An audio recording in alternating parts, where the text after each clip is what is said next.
Shalom saudara. Tidak mudah untuk orang bisa tersenyum saat mereka menghadapi cobaan di dalam hidup.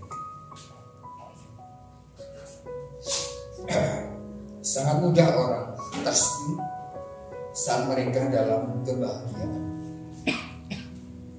Dan sangat mudah orang tertawa saat mereka tidak hidup di dalam problem. Tetapi hari ini yang menjadi pertanyaannya, bisakah mereka tersenyum dan tertawa dan bersyukur saat mereka hidup penuh dengan tekanan? Hari ini kita belajar dari pribadi Ayub yang sering kali kita sudah dengar, tetapi tidak habis kalau kita membahas tentang Ayub. Ada banyak hal dan ada banyak cerita di dalam kehidupan Ayub untuk bisa kita ketahui dan kita bahas. Mungkin berapa tahun saya pernah menyampaikan ini, tapi ada hal-hal yang masih baru di dalam hidup kita yang Tuhan berikan. Dan hari ini kita belajar tentang tetap memuji Tuhan walaupun di dalam penderitaan. Di dalam Ayub pasal yang pertama, ayat yang ke-20 sampai ayat yang ke-22. Kita akan baca saudara.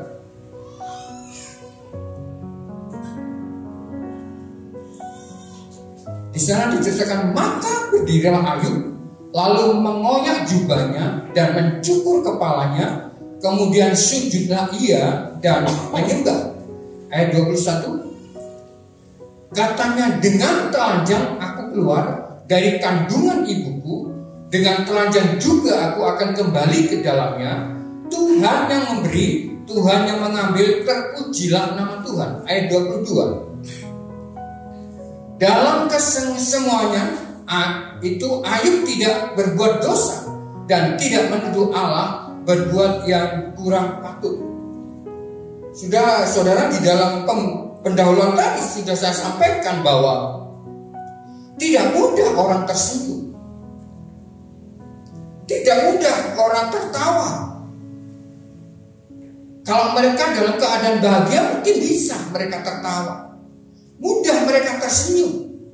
Tapi bagaimana pada waktu mereka dalam keadaan tertekan?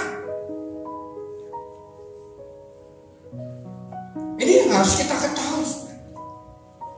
Dan kita kenal bahwa bagaimana Ayub kita kenal. Mereka adalah laki-laki dari tanah Uz. Di dalam ayat yang pertama, pasal yang pertama.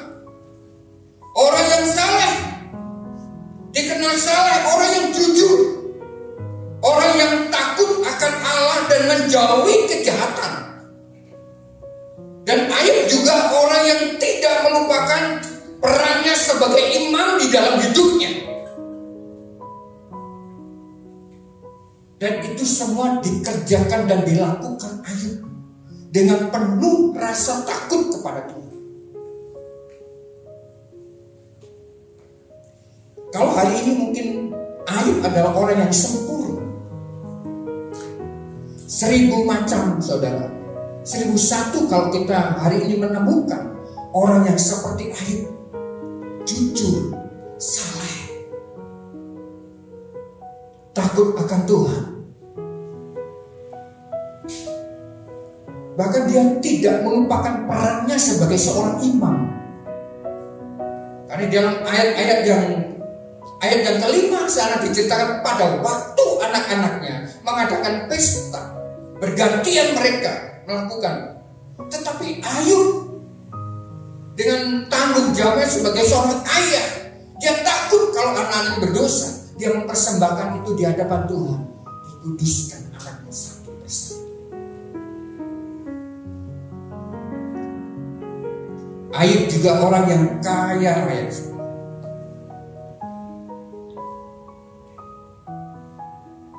Dan yang sangat mengesankan adalah Ayub kehilangan harta kekayaannya dalam satu hari.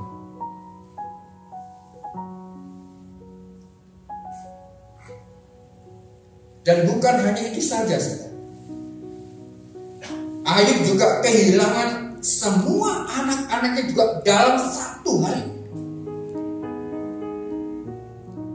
Bisa dibayangkan pecah mungkin pikirannya Ayub.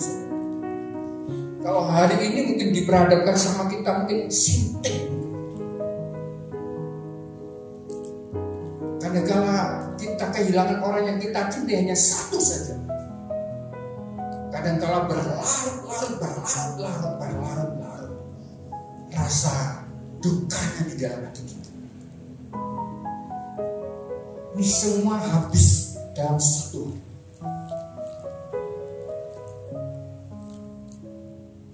Dan waktu saya membayangkan apa yang dialami Ayub, saya nggak bisa mengukurnya itu di dalam hati saya. Terlampau berat.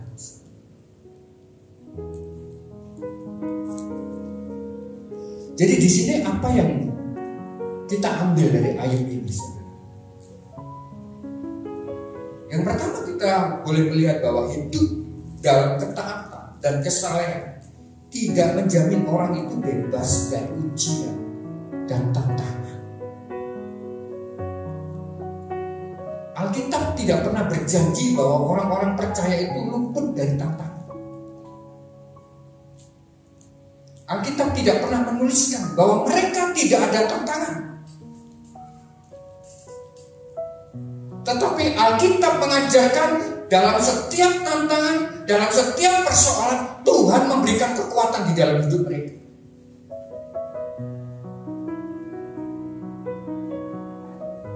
Persoalannya adalah sekarang bagaimana Ayub menghadapi setiap tantangan yang ada di dalam hidupnya. Di dalam ayat yang ke-21 20 di sana dikatakan katanya ayat 20, maka berdirilah Ayub lalu mengoyakkan jubahnya. Di dalam terjemahan lama itu mengoyak-koyakkan jubahnya. Bukan hanya sekedar mengoyak jubahnya, tapi mungkin disobek-sobek, dikoyak-koyak. Mengoyak jubahnya di dalam kamus besar bahasa Indonesia itu mencabik, menyobek.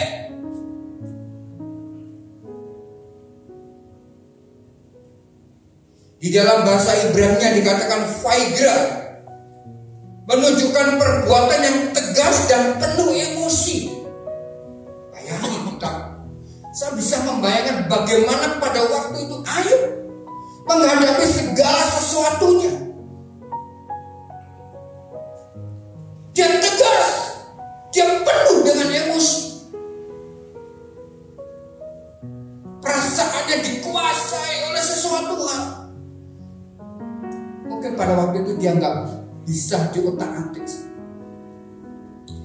Kadang-kadang kalau manusia sudah sepanen, jangankan anak kita, mertua kita, orang tua kita, kadang ngomong kita bisa sentak. Kalau sudah sepanen, gak usah deket-deket, mikir. Wah. Nah kita lihat bagaimana Ayub waktu itu. Ini adalah simbolis yang dilakukan oleh kebanyakan orang pada waktu itu. Perbuatan-perbuatan ini wajar dilakukan oleh budaya-budaya pada waktu itu. Pada waktu mereka mengalami hal-hal yang menekan hidup mereka, mereka mengoyakkan jubahnya. Artinya mereka berkabung. Mereka bergabung. Di dalam ayat 20 itu, Ayub tidak menahan kesedihannya. Ayub mengungkapkan emosi yang manusiawi. Jadi Ayub tidak menahan kesedihan di dalam hatinya, tetapi Ayub menuangkan semuanya itu. Seperti orang-orang kebanyakan masih manusiawi. Dia tidak tahan-tahan. Mungkin dia menggereng. Dia tidak tahan air matanya, dia tidak tahan. Dia keluar air matanya. Dia mungkin berteriak, lirih, dia nggak tahan itu.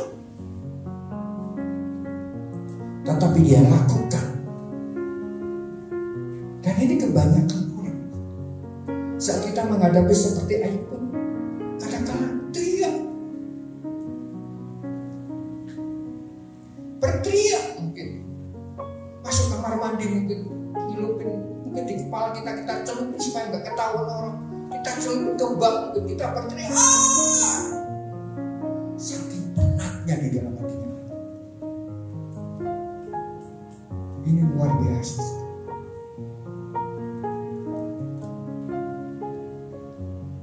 Dia merasakan sebuah tekanan yang luar biasa, penderitaan yang luar biasa.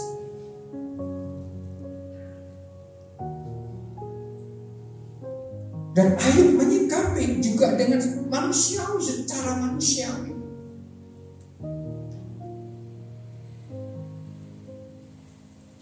Jadi apa yang dilakukannya? Yang kedua, di sana apa yang dikerjakan Ayub? Ayub mencukur kepalanya. Ini juga kata simbolis sebagai seorang yang merasa berduka. Tanda kesedihan dan perkabungan yang lazim dilakukan oleh orang-orang pada saat itu. Saat kita bersedih mungkin, budaya yang ada pada waktu itu mempengaruhi Ayub. Mungkin kita saat ini di tengah-tengah budaya orang-orang yang suku Jawa Madura. Saat kita sedih mungkin datang penghibur-penghibur. Tetangga kanan kiri mungkin datang menghibur kita.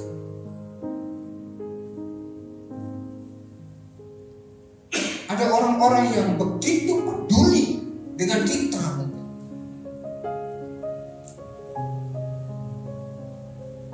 Sehingga mereka boleh menepuk-nepuk bau kita biasanya. Sabar ya Cik ya, sabar ya Bu ya. Mereka nggak bilang syukur, nggak mungkin. Dia akan tepuk-tepuk kita dan berkata sabar. Nah, budaya pada waktu itu, mereka mencukur. Yang pertama, mereka mengoyakkan jubahnya. Mereka menyobek-nyobek jubahnya, dikoyakkannya jubahnya, lalu mencukur rambutnya. Itu tanda mereka sangat berduka di dalam hati.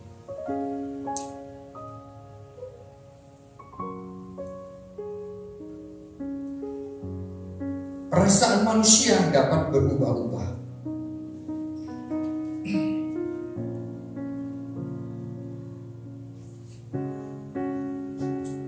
Jadi kita lihat bagaimana Ayub yang selanjutnya, setelah mereka mencukur rambutnya, dikatakan kemudian sujudlah ia dan menyembah.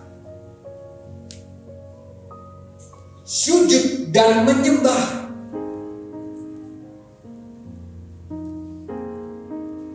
Di dalam Kamus Besar Bahasa Indonesia diceritakan sujud dan menyembah artinya duduk lalu membungkuk sambil menyembah.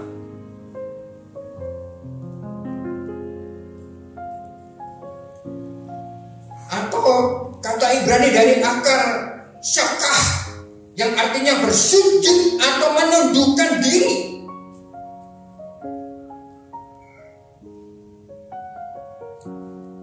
Jadi Ayub ini benar-benar pada waktu dia kehilangan, dia sujud kepada Tuhan. Dia menyembah kepada Allah. Artinya dia menundukkan diri. Sikap penyerahannya total dan penghormatannya yang dalam kepada Tuhan.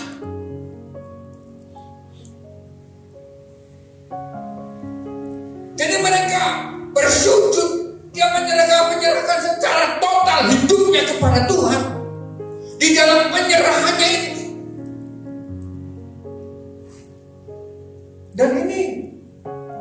dilakukan. Biasanya kalau orang-orang mengalami seperti ini kan ngupak bisa, nyalain Tuhan biasa. Salah Tuhan ini, kenapa begini begitu? Ujung-ujungnya mereka meninggalkan Tuhan dan lari dari Tuhan.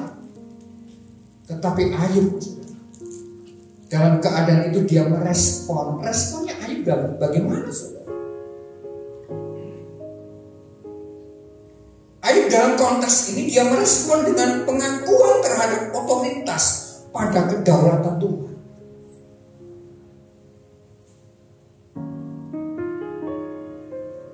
Luar biasa. Bagaimana Ayub ini, dia tidak merespon seperti orang kebanyakan. Dia juga tidak merespon seperti mungkin budaya kita hari ini. Dia tidak lari, dia tidak berteriak-teriak, dia tidak menyalahkan Tuhan. Tetapi apa respon Ayub? Dikatakan di dalam ayat 22. Dalam kesemuanya itu Ayub tidak berbuat dosa dan tidak menuduh Allah berbuat yang kurang patut. Bayangin, saudara. Dalam keadaan susah seperti itu, dalam keadaan kehilangan seperti itu, Ayub tidak menyalahkan Tuhan.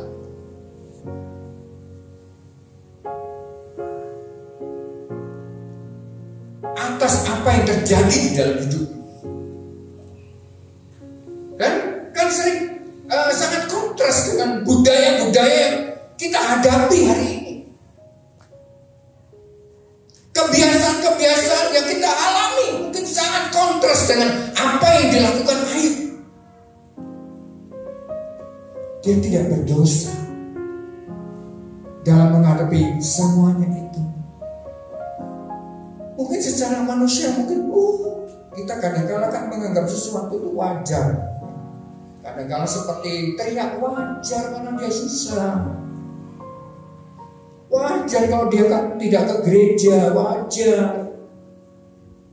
Kadang-kala kita menganggap semuanya wajar. Tetapi Ayub, dia tidak melakukan kebanyakan orang melakukan. Tetapi apa yang dilakukan Ayub? Ayub tidak menyalahkan Tuhan atas apa yang terjadi dalam hidupnya. Di dalam pergumulan setiap kita mungkin pernah mengalami, kita menyalahkan Tuhan. Kenapa ya Tuhan kok seperti ini? Saya pun mengalami. Dan itu sering kali. Daripada waktu saya tahu rahasianya Tuhan, saya berdiam diri. Awalnya saya stres, saya menuntut Tuhan, dan saya bilang, kenapa? Kok seperti ini? Kenapa? Itu berhari-hari.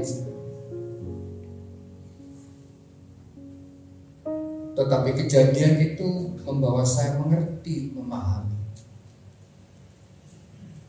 bahwa Tuhan selalu bekerja di dalam setiap keadaan yang saya alami.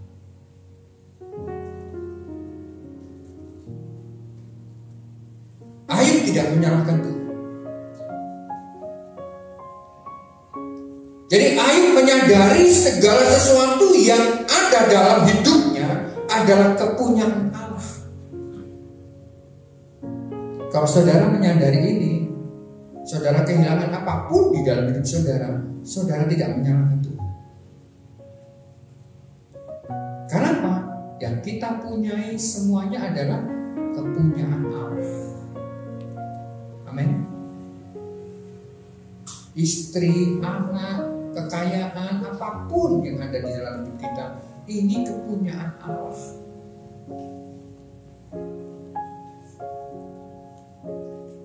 Nah, kalau seseorang tidak menyadari ini semua, pasti mereka merasa Kehilangan kenapa? Kok diambil?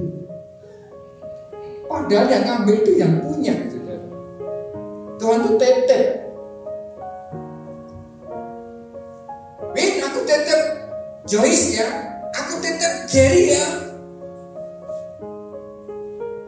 Tuhan gak pernah kapan Tuhan. Aku nanti tanggal ini datang loh. Gak, dia nitip.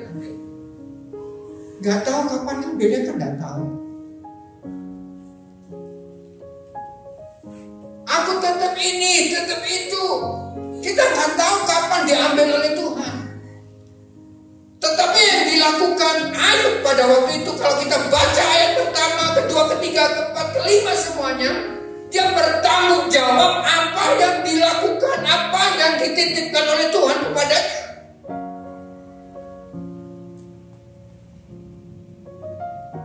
Jadi ia menyadari bahwa apa yang ia punya itu adalah kepunyaannya Tuhan. Jadi gak ada yang dapat kita sombongkan, gak ada yang dapat kita tinggikan dan agung-agungkan. Semuanya kepunyaannya Tuhan. Kesehatan kita pun punyanya Tuhan. Kalau kita masih diberi sehat, itu semua untuk memuliakan Tuhan. Jangan salah, saudara. Jangan pergunakan kesehatan itu tidak untuk memuliakan Tuhan. Gunakan seluruh hidup kita untuk memuliakan Tuhan. Jadi sikap Ayub, respon Ayub. Ayub menyadari segala sesuatu dalam hidupnya adalah kepunyaan Tuhan. Makanya dia berkata demikian. Katanya, dengan telanjang aku keluar dari kandungan ibuku, dengan telanjang juga aku kembali ke dalam Tuhan. Terpujilah nama Tuhan. Saudara, kata telanjang di dalam bahasa Ibrani dipakai kata aroh. Manusia, artinya manusia tidak memiliki apapun yang berasal dari dirinya sendiri. Makanya dia berkata, dari Tuhan aku telanjang, pulang pun telanjang.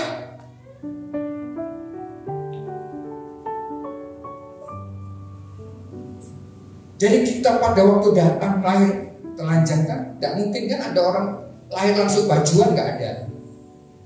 Bayinya langsung bajuan, pakai dasi nggak ada. Telanjang.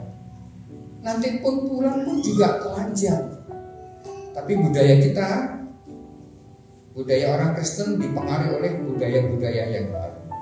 Tapi sebenarnya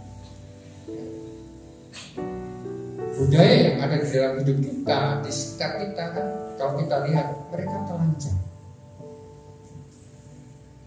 Budaya kita kan kalau orang mati pakai jas, seperti orang khotbah, ngalah-ngalahin orang khotbah, pakai jas, pakai dasi, luar biasa.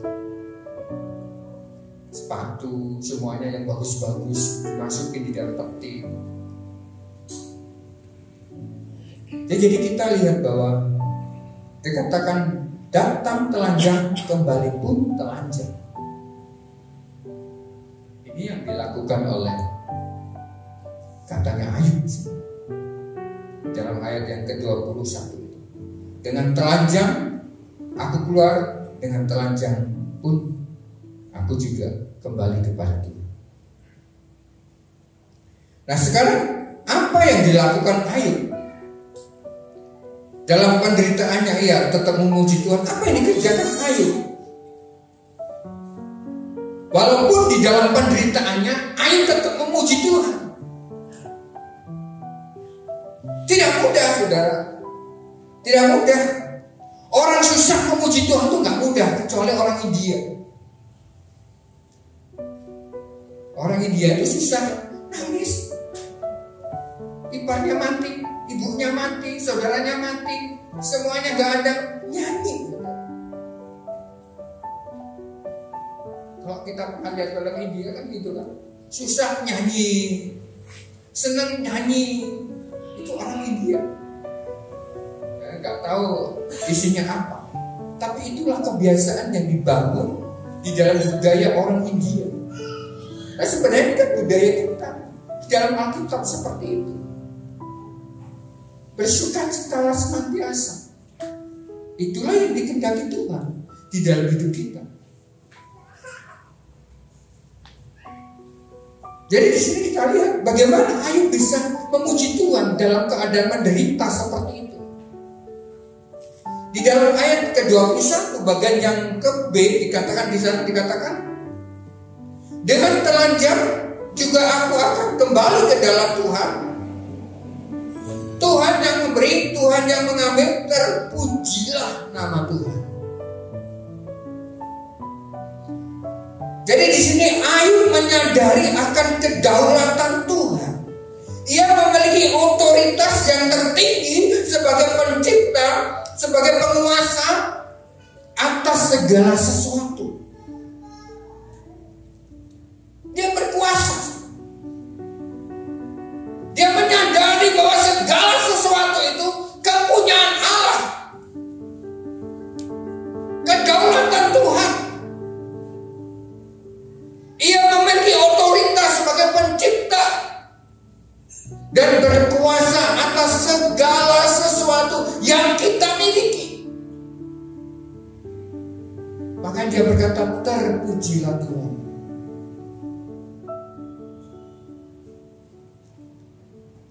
Gak gampang kan sebenarnya.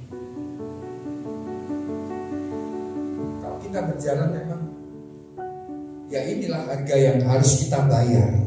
Menjadi orang-orang percaya pada waktu kita hidup di dalam firman. Dalam keadaan apapun kita nyanyi nyembah Tuhan. Bukan cuma pada waktu tanggal muda nyanyi, bersiul-siul, berjoget-joget. Tanggal tua menunduk, merapat, akhirnya tercungkal.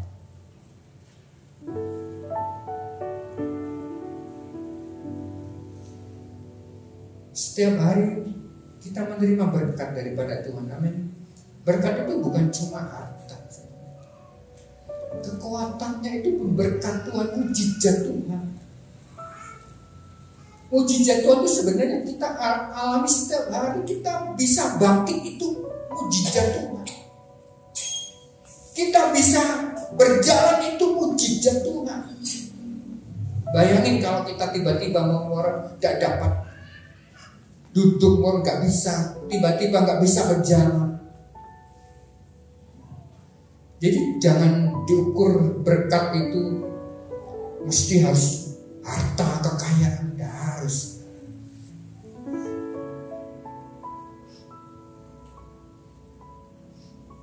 Jadi di sini kita lihat bahwa Ayub menyadari apa yang ada di dalam hidupnya, sehingga ia bisa memuji Tuhan sekalipun itu diambil dalam hidupnya. Jadi pemahaman itu harus ada di dalam hidup kita. Dan itu pun diajarkan oleh Yesus.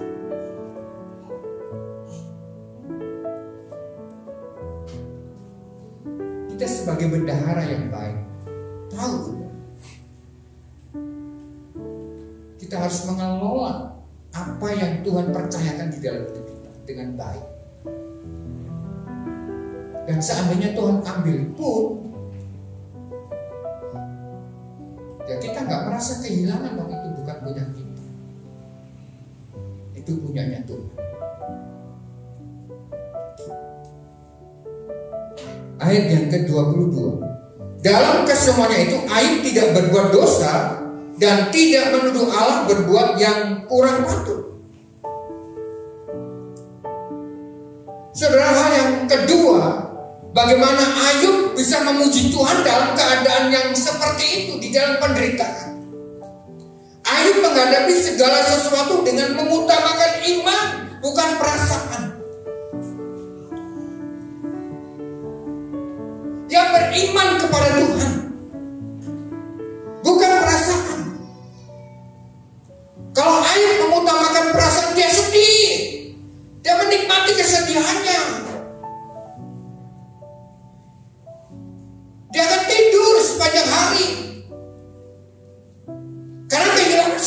kan?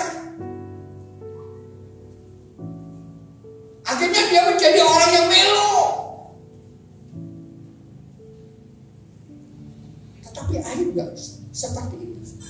Dia menghadapi segala persoalan, segala tekanan, penderitaan di dalam hidupnya dengan iman.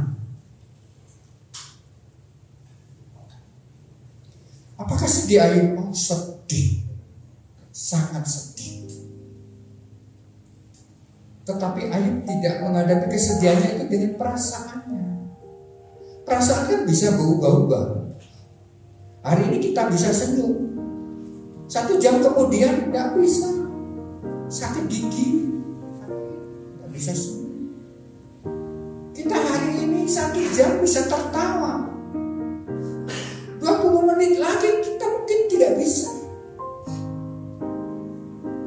Perasaan kita berubah-ubah, dan ini bukanlah sebuah ukuran untuk kita mengenal Tuhan. Oh, perasaanmu seperti ini, perasaanmu seperti itu, gak bisa. Kita harus dengan iman.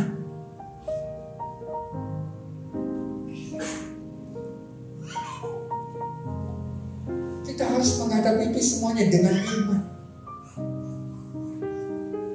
bukan dengan perasaan. Dan sama seperti tadi, kalau uangnya banyak, perasaannya masih senang. Tapi kalau uangnya habis, perasaannya susah. Tidak bisa. Pengenal Allah itu tidak bisa dengan perasaan, memakai perasaan tidak bisa. Harus dengan iman. Menghadapi segala tantangan harus dengan iman.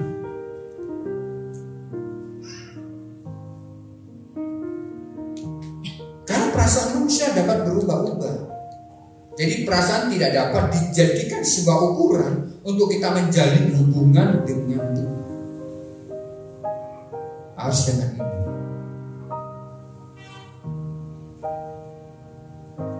Contohnya hari ini kita duduk di sini, kita percaya Tuhan ada di tengah kita. Kan bukan dengan perasaan, kan dengan iman. Kalau saudara berdoa dengan perasaan, saudara akan kecewa. Berdoa dengan penuh iman bahwa Tuhan ada di samping kita. Iman. Tuhan ada di dalam hidup kita. Itu iman. Jadi bagaimana kita bisa bersukacita pada waktu kita mengalami penderitaan? Datang kepada Tuhan dengan iman. Kita boleh percaya kepada Tuhan, bukan dengan perasaan-perasaan.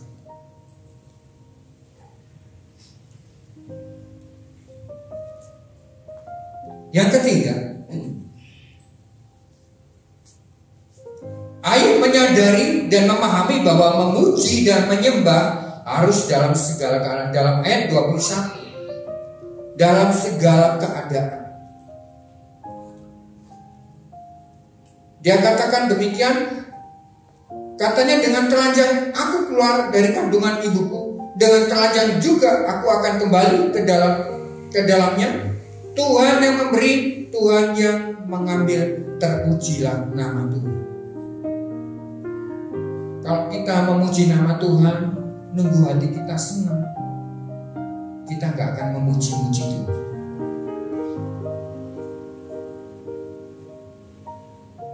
Saya ingat waktu saya kerja, om yang punya toko itu, kalau tokonya sepi itu nyanyi. Kebiasaan orang Kristen itu gitu. Kalau tokonya sepi nyanyi, tapi nyanyinya lirih. Tapi kalau tokonya rame, buantar. Saya bilang itu, oh ini kebiasaan. Kalau tokonya sepi nyanyi pelan-pelan. Kalau tokonya rame, wah kedengaran sampai orang yang beli itu melongo. Kalau enggak, ya karyawan yang stres. Kenapa? Ya dimarahin. Biasanya kalau toko sepi, sasarannya karyawannya. Mau ada aja, majikan itu kan cari masalah. Dan jangan bilang salah itu. Memuji Tuhan itu dalam segala keadaan. Harus memuji Tuhan. Toko sepi, rame, pujilah Tuhan. Jadi Ayub memuji Tuhan, bukan dia dalam keadaan yang aman-aman saja, bukan dalam keadaan yang baik-baik saja. Tetapi di sini Ayub mengalami penderitaan yang sangat dalam, tetapi dia masih bisa memuji Tuhan. Gaya hidup seorang penyembah pemuji yang benarnya seperti ini. Senang susah memuji Tuhan. Ini gaya hidup yang benar. Jadi bukan pada waktu senang saja memuji Tuhan, tapi dalam segala keadaan kita tetap memuji Tuhan. Dulu kalau hujan gitu, saya sering nyanyi sampai hari ini. Kalau hujan turun itu saya nyanyi. Ya, nyanyinya memang seperti orang kok gendeng gitu ya nyanyi. Hujan nyanyi, hujan turun nyanyi. Nyanyi saya kalau hujan turun ku bernyanyi, ku bernyanyi, ku bernyanyi, bernyanyi dari cintanya Tuhan. Tapi di balik itu semua mengharapkan hujan berhenti. Kok aneh ya? Tapi itulah kita dituntut Tuhan seperti itu, untuk selalu memuliakan Tuhan dalam segala keadaan.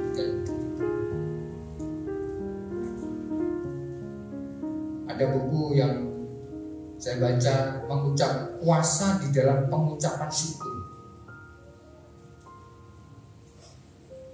Dan ini memang bukunya agak gendeng. Wong susah suruh mengucap syukur. Orang kehilangan suruh mengucap syukur. Mungkin hari ini Tuhan, terima kasih aku kehilangan sepeda motor, suruh mengucap syukur.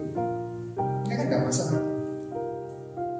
Tapi saudara tahu di balik itu semua ada kuasa yang dikerjakan Allah. Ada sesuatu yang dikerjakan Allah.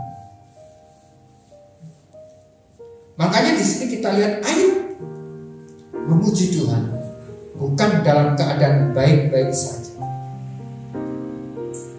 tetapi Ayub dalam keadaan mengalami penderitaan. Dia memuji Tuhan, meninggikan Tuhan di dalam hidup kita. Saudara, apapun ujian iman kita di sini kita lihat sikap penyembahan kita seharusnya tidak dipengaruhi oleh situasi dan kondisi. Dan apapun ujian iman kita hari ini, mari kita tidak menyerah dengan ujian itu, melainkan kita tetap setia kepada Tuhan. Ayat yang terakhir Roma, ini sudah tidak asing lagi, saudara. Roma 8 ayat 28.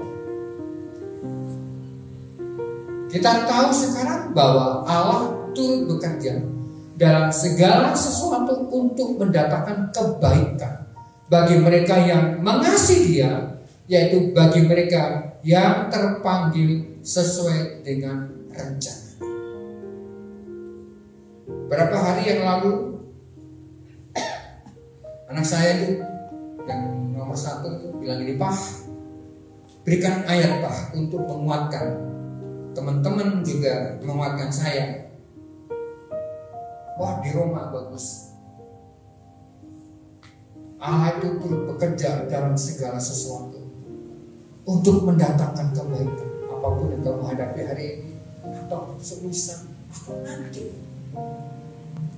Tuhan itu tidak pernah meninggalkan kamu. Seberat apapun dan sekeras apapun hal yang kamu hadapi, di balik itu semua Tuhan turut bekerja. Saat saya ngasih seperti itu, dia pikir itu, oh iya ya, dia pikir. Nah, Saya akan tutup dengan kesaksian. Kesaksian sebuah bambu dan angin. Bambu, pohon bambu itu adalah seperti apa ya? Sepertinya rapuh. Dia pakai akar serabut seperti rapuh. Pada waktu bambu itu ditiup angin kencang banget, dia akan seperti seolah-olah jatuh. Dia mengikuti arah angin, dia kembali lagi.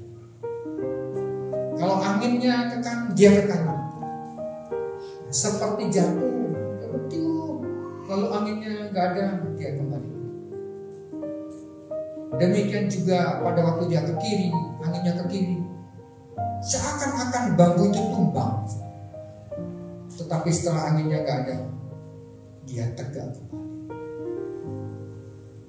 Tuhan ajarkan hari ini, nikmati segala apa yang hari ini kita hadapi. Mungkin hari ini seakan-akan kita sudah tidak berdaya, tapi kita berdiri kembali karena Tuhan ada di dalam hidup. Seakan-akan kita sudah tidak berdaya dan jatuh, sekali lagi Tuhan ada di dalam hidup kita. Pujian mengatakan, sekalipun mungkin kita tergeletak, tapi Tuhan selalu menopang di dalam hidup kita. Pagi ini apapun yang kita hadapi, berdiri dan tegak karena Tuhan bersama kita. Apapun yang kita hadapi, berdiri dan tegak dan berkata, Tuhan ada di dalam hidup. Amin. Warta Jemaat. Mari seluruh jemaat bergabung dalam komunitas sel untuk bertumbuh bersama-sama, belajar dan saling berbagi. Untuk penempatan komsel dapat menghubungi Bapak Gembala. Ibadah wanita hari Rabu pukul 5 sore di gereja. Ibadah doa dan komunitas doa pelayan Tuhan hari Jumat pukul 6 sore. Ibadah raya pertama pukul setengah 7 pagi, sekolah minggu dan remaja, pukul setengah 9 pagi. Ibadah raya kedua pukul 4 sore. Selamat ulang tahun kepada jemaat yang berulang tahun dalam minggu ini, kiranya Tuhan memberi kesehatan, kedewasaan rohani, berkat dan damai sejahtera. Senin pukul setengah 6 sore ada pelajaran mengartikan atau menafsirkan Alkitab. Terbuka untuk umum dan diwajibkan bagi Bapak, Ibu, Saudara yang bertugas menyampaikan renungan di komsel-komsel, ibadah wanita, guru-guru sekolah minggu, pembimbing remaja, dan lain-lain. Tuhan Yesus memberkati.